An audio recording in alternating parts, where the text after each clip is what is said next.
Good morning, it's James. It's so good to see you this morning. Thank you for your time. Thank you for your energy. I'm deeply grateful to have the honor and the blessing of laying eyes on you today. I hope and pray that this message finds you and the people that you love peaceful, thriving, and very well.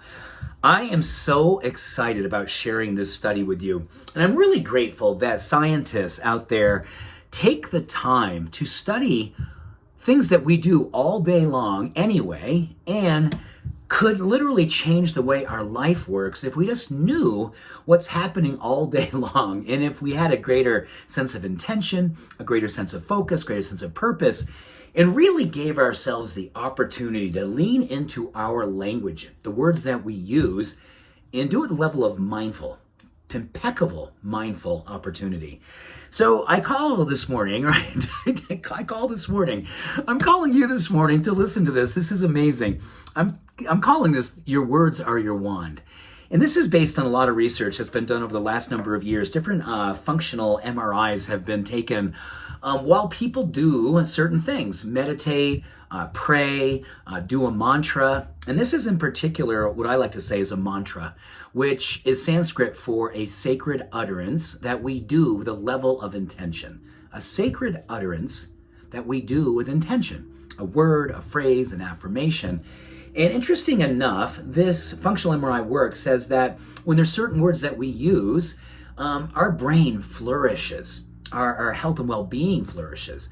And yes, other words, not so much.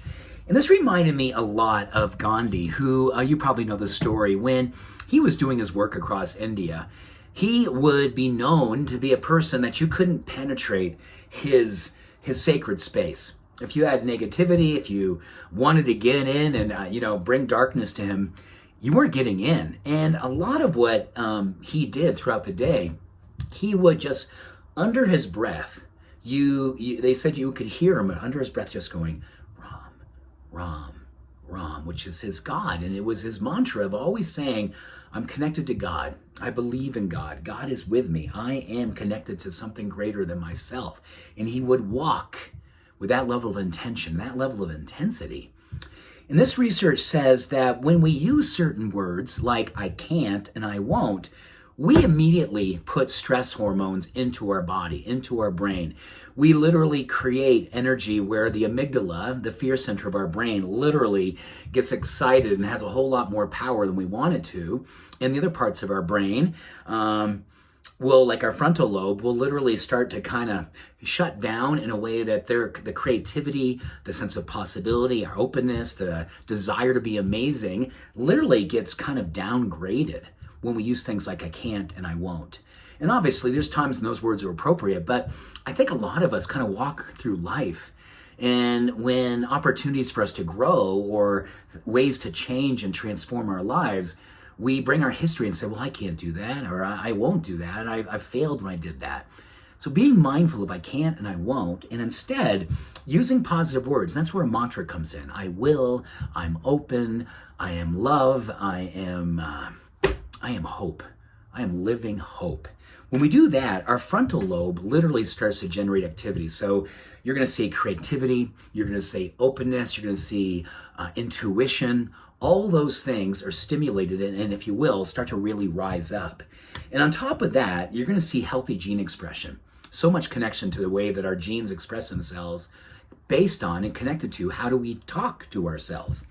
And really, really interesting, when we're expressing words that are empathetic, compassionate, and accepting, our parietal lobe literally just this functions at a whole other level. And that is a lot around how it is that we can read the room, we can read other people. Again, our intuition is really, really on point. So I love the fact that words are mantra. Think of words that you may use. Maybe share them with all of us when you finish watching here today. Just say, hey, this is my word. This is my mantra. This is my affirmation. This is my prayer.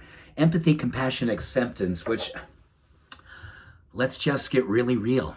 Our world is crying and dying for that. We are looking for ways to be a lot more connected, and it all begins inside. The work begins inside and it expresses on the outside. So think about how you speak to yourself. Think about how it is that you can raise your language, which in turn will raise the vibration, the chemistry in your brain, across your body on a genetic level. And if you'd love your parietal lobe to be really on purpose, think of ways that empathy and compassion can be integrated and woven into the fabric of your language, woven in the fabric of your being. I just want to use this word with you today. Thank you. I'm grateful for you, and I love you. We'll see you soon. Have a much loved day. Peace and blessings. Bye for now.